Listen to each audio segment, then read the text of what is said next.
મહીસાગર જિલ્લામાં છેલ્લા 2 દિવસથી સતત વરસાદી માહોલ વચ્ચે કાચા મકાનોને નુકસાન થવાની ઘટનાઓ સામે આવી રહી છે। ત્યારે વીરપુર તાલુકાના ખાટા ગામેથી હૃદયદ્રાવક ઘટના સામે આવી છે। મહીસાગરમાં વરસાદ વચ્ચે દિવાલ ધરાશાયી, 2 માસૂમ બાળકોના મોત।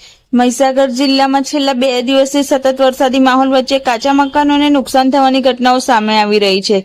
ત્યારે વીરપુર તાલુકાના ખાટા ગામેથી હૃદયદ્રાવક ઘટના સામે આવી છે। ખાટા ગામે રહેણાંક મકાનની દિવાલ અચાનક ધરાશાયી થતા ઘરમાં રમી રહેલા 2 માસૂમ બાળકો કાટમાળ નીચે દબાઈ ગયા હતા। ઘટનામાં 2 વર્ષ અને 4 વર્ષના 2 બાળકોના કરુણ મોત નિપજ્યા હોવાનું સામે આવ્યું છે। ઘટનાની જાણ થતાં વીરપુર પોલીસ તાત્કાલિક ઘટના સ્થળે પહોંચી હતી અને સમગ્ર મામલે કાર્યવાહી હાથ ધરી છે।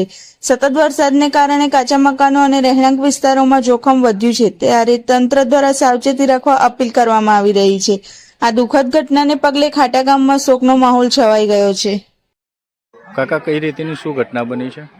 ઘટના સાહેબ થોડો બાદર રમતો તો 10 વાગ્યાનો 11 વાગ્યા દિવાલ પડી અચાનક, બસ 11 જ હતો, અચાનક પડે શું ખબર પડે તો પડી ગઈ હતી। પછી છોરાના પેલા અજમલભાઈને 3 છોકરીઓ, એમાં એક છોરી એ થઈ ગઈ, એ છોરી 3 વર્ષની। 2 ભાઈઓને છોકરાઓ મરી ગયા છે? હા, 2 ભાઈઓની છોકરી, 2 સગા ભાઈના છોકરાઓ?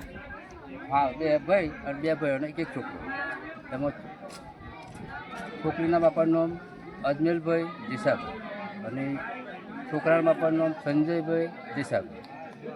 એ 2 વર્ષની છોકરી।